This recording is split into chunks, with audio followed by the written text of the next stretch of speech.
नमस्कार, स्वागत है आपका हमारे चैनल कोटेल स्टडी जोन में। उम्मीद है आप लोगों को हमारी टेस्ट सीरीज पसंद आ रही होगी। आज हम इस वीडियो में महाजनपद का जो टॉपिक था उसका सेकंड पार्ट हम इस वीडियो में कंप्लीट करेंगे। तो आइए शुरू करते हैं।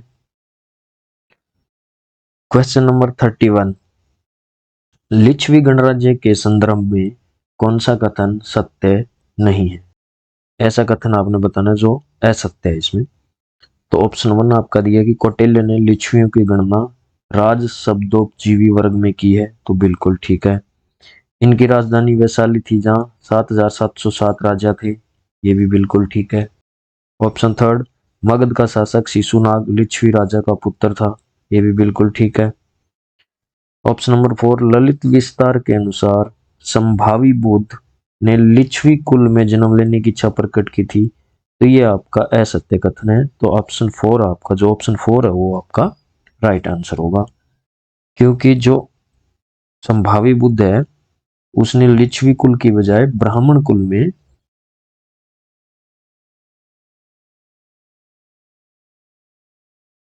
जन्म लेने की इच्छा प्रकट की थी। क्वेश्चन नंबर 32, अजातशत्रु के शासनकाल में हुए कौशल तथा मगध के बीच दीर्घकालिक संघर्ष का विवरण मिलता है, तो आपने बताना है कि ये विवरण कहाँ मिलता है। तो ऑप्शन 1 आपका जो है संयुक्त निकाय, ये बिल्कुल आपका राइट आंसर है। तो इस संघर्ष का विवरण आपका संयुक्त निकाय में मिलता है। क्वेश्चन नंबर 33, बौद्ध ग्रंथ सुमंगल विलासिनी के अनुसार मगध और वज्जी के मध्य युद्ध का क्या कारण था? इन दोनों के बीच में युद्ध का कारण था गंगा नदी के किनारे ईरों की खान।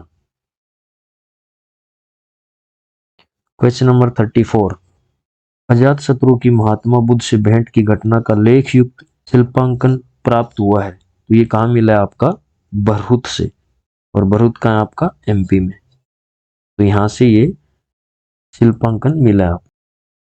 क्वेश्चन नंबर 35, निम्नलिखित शासकों तथा उनके मंत्रियों के संदर्भ में कौन सा युग्म सही नहीं है? तो एक साइड शासक और दूसरी साइड उनके मंत्रियों का विवरण दिया गया है, तो कौन सा सही नहीं है वो आपने देखना। ऑप्शन 1, अजातशत्रु के मंत्री वत्सकार, बिल्कुल ठीक है। महापद्मनंद के मंत्री का नाम कल्पक, ये भी बिल्कुल ठीक है। थर्ड ऑप्शन है प्रसन्नजीत का जो मंत्री था वो दिग्चारायण, ये भी बिल्कुल ठीक है। ऑप्शन 4 बिंबिसार, बिंबिसार का जो मंत्री उमरिकधर नहीं था, तो ऑप्शन 4 है वो आपका राइट आंसर होगा। इसमें जो बिंबिसार के दो जो मिलते हैं वो एक तो राजवैद्य, राजवैद्य के क्या नाम था बिंबिसार के? जीवक। और इसके अलावा एक इसके वास्तुकार का वर्णन आपको मिलता है महागोविंद।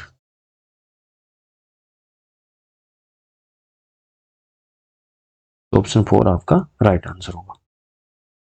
क्वेश्चन नंबर 36, चीनी यात्री हैंसांग किस महाजनपद का उल्लेख कुशाग्रपुर नाम से करता है? तो ये मगध का, तो ऑप्शन 3 आपका राइट आंसर होगा। 37, तक्षशिला के संदर्भ में कौन सा एक कथन सत्य नहीं है? ऑप्शन 1, यह 6वीं शताब्दी ईस्वी पूर्व में विद्या का प्रसिद्ध केंद्र था, भारत का प्राचीनतम विश्वविद्यालय यही स्थित था, तो ये बिल्कुल ठीक है। कौटिल्य चरक तथा विष्णु शर्मा तक्षशिला विश्वविद्यालय के आचार्य थे, ये भी ठीक है। यहाँ 60,000 मुनियों की सभा में संपूर्ण महाभारत कथा का वाचन किया गया था, तो ये आपका असत्य कथन है, तो ऑप्शन 3 राइट आंसर होगा। क्योंकि ऐसा नहीं कहीं मिलता कि 60,000 मुनियों की सभा में हुआ, बस ये मिलता कि महाभारत कथा का वाचन हुआ था। ऑप्शन 4, परीक्षित के पुत्र जन्मेजय ने यहाँ नाग यज्ञ किया था, तो ये ठीक है, यानी ऑप्शन 3 है वो असत्य कथन है। क्वेश्चन नंबर 38, निम्नलिखित में से कौन सा राजवंश मगध में सत्ता में आने वाला पहला गैर क्षेत्रीय राजवंश था? तो ये था नंदवंश। और नंदवंश की स्थापना किसने की थी? महापद्म नंद ने।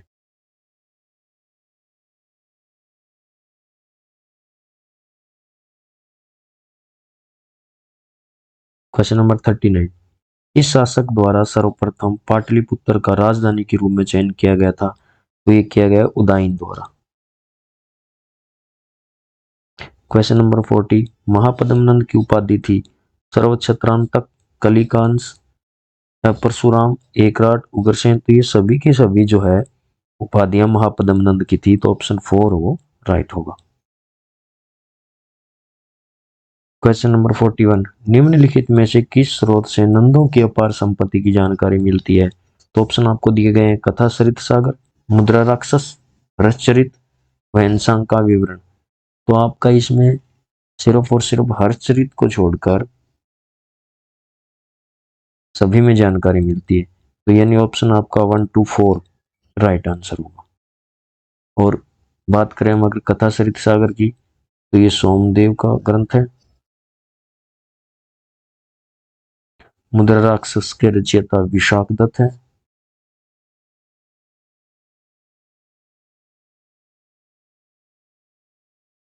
और हर्षचरित है वो बाणभट्ट द्वारा रचित है।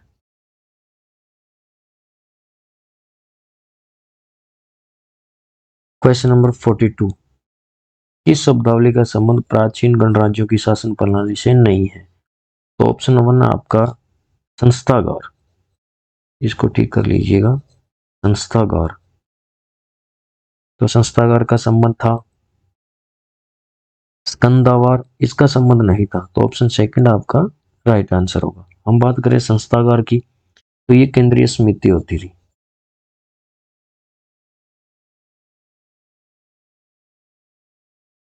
और इसी समिति के अंदर जो वास्तविक शक्तियां हैं इसी के हाथ में थी। और इसके अलावा हम बात करें आसन प्रज्ञापक की, तो ये एक अधिकारी होता था।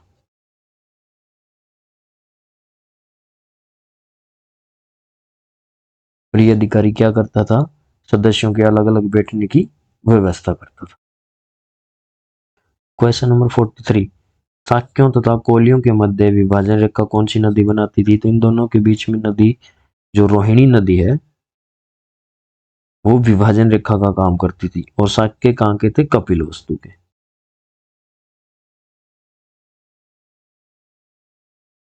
और कोलिय है वो रामग्राम के।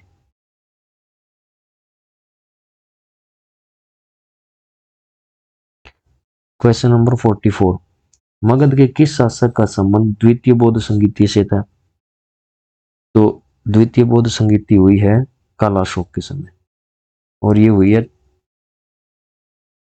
383 ईस्वी पूर्व। और कहाँ हुई थी ये? वैशाली में। तो ऑप्शन सेकंड आपका राइट होगा।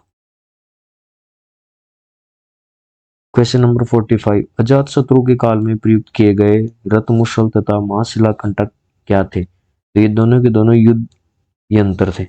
हम बात करें अगर रत्मुशल की, तो ये तो स्वचालित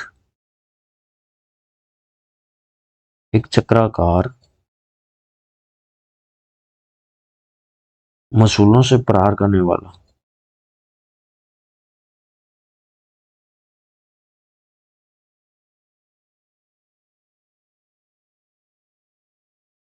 एक रथ होता था। और जो महाशिला कंटक है ये शिलाओं की वर्षा करता था।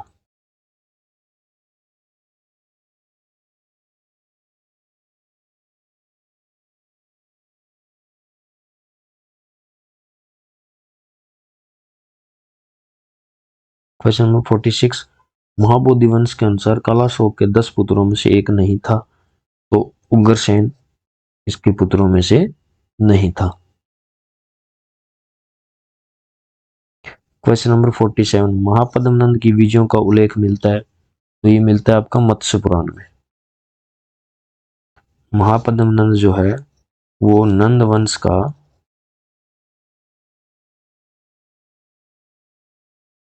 सबसे महान शासक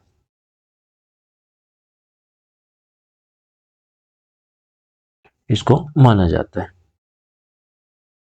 क्वेश्चन नंबर 48, महापद्म नंद द्वारा पराजित राजवंशों में एक शामिल नहीं था, तो महापद्म नंद ने जिन राजवंशों को हराया उसमें इक्ष्वाकु राजवंश भी था। कलिंग को भी इसने हराया, जिसकी जानकारी हमें अथी गुफा अभिलेख से प्राप्त होती है। इसके अलावा उसने अस्मक को भी हराया, लेकिन अवंती का उसमें वर्णन नहीं मिलता। अवंती है वो आपका राइट आंसर होगा। इसके अलावा इसने पांचाल,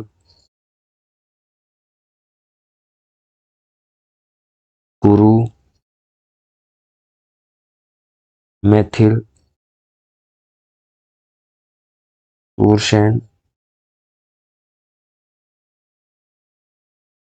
आदि जो राजवंश है उनको भी इसने पराजित किया था। क्वेश्चन नंबर 49, बिंबिसार के संदर्भ में कौन सा कथन सत्य नहीं है? यह हर्यक वंश का संस्थापक था, बिल्कुल ठीक है। इसने लिच्छवी, कौशल तथा मध्य देश के राजाओं से वैवाहिक संबंध स्थापित किए थे, ये भी बिल्कुल ठीक है। ऑप्शन थर्ड, इसने अंग तथा अवंती को जीतकर मगध साम्राज्य का विस्तार किया था। ऑप्शन फोर है, बिंबिसार ने राजगृह की स्थापना की थी, तो फोर तो ठीक है, यानी ऑप्शन थर्ड है वो असत्य है आपका। असत्य बताना तो ऑप्शन थर्ड आपका आंसर होगा, क्योंकि जो अंग है, अंग की विजय बिंबिसार ने की थी।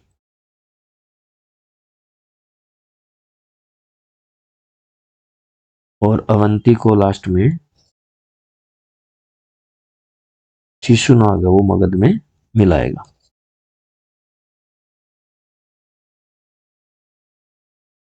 तो थर्ड आपका right answer. Question number 50, Magadh के शासकों की उपाधियों के संदर्भ में निम्नलिखित युगों में से कौन सा एक युगम सुमेलित नहीं है? ऑप्शन वन है आपका श्रेणिक बिंबिसार, तो बिल्कुल राइट है, क्योंकि जैन साहित्य में उसको श्रेणिक बोला गया।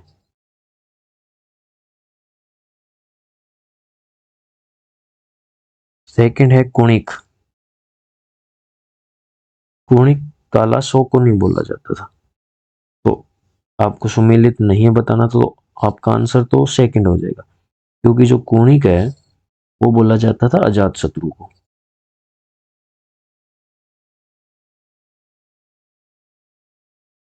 इसके अलावा अगरमिज घनानंद को बोला जाता था, बिल्कुल ठीक है। धर्मात्मा उदयन को बोला जाता, बाकी सही सुमेलित है। ऑप्शन सेकंड असुमेलित है। क्वेश्चन नंबर 50, मगध के साम्राज्यिक विस्तार के संदर्भ में निम्नलिखित शासकों की उपलब्धियों में कौन सा सत्य नहीं है? वज्जियों पर विजय प्राप्त किया जा शत्रु ने, बिल्कुल ठीक है। अवंती विजय की थी शिशुनाग ने, जो अभी हमने बात की, ये भी बिल्कुल सही है। कलिंग विजय की महापद्मनाभ ने, ये भी ठीक है। पांचाल विजय बिंबिसार ने नहीं की थी, तो सेकंड ऑप्शन आपका राइट आंसर हो जाएगा।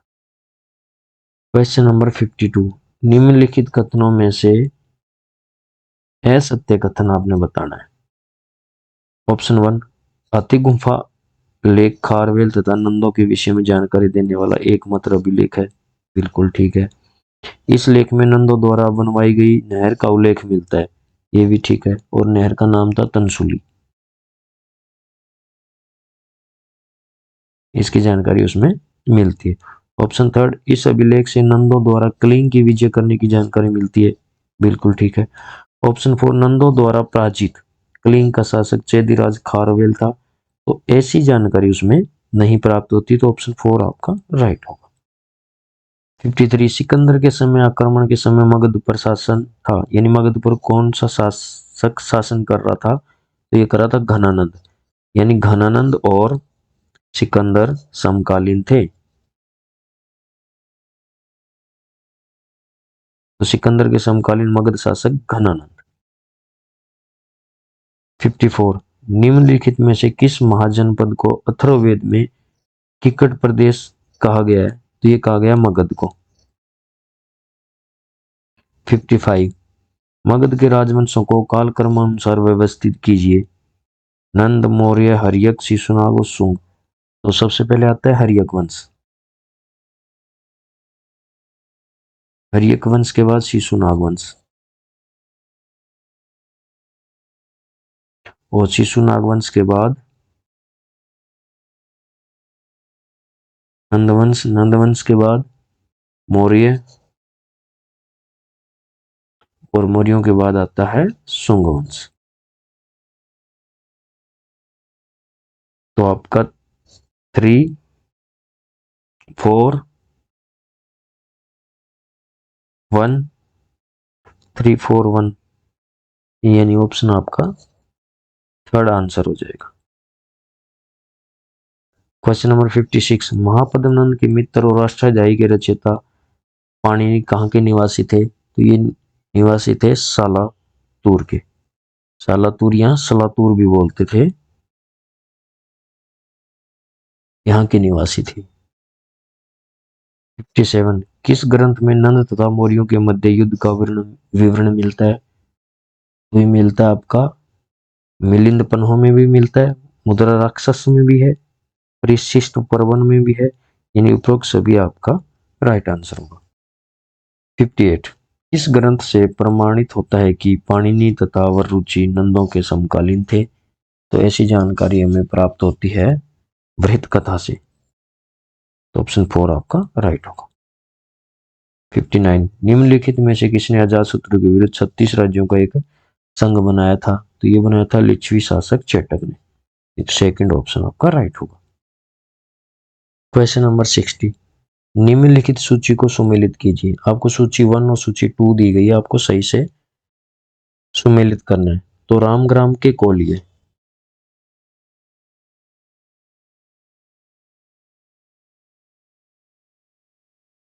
केसपुत के कालाम, अलकप के बुल्ली,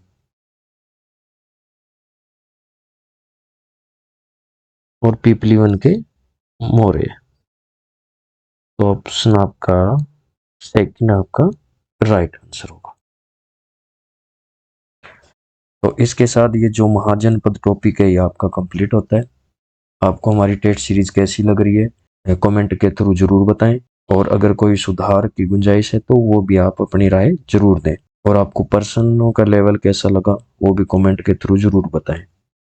और अगर वीडियो अच्छी लगी हो तो उसको लाइक, शेयर एंड चैनल को सब्सक्राइब जरूर कीजिए। Thank you.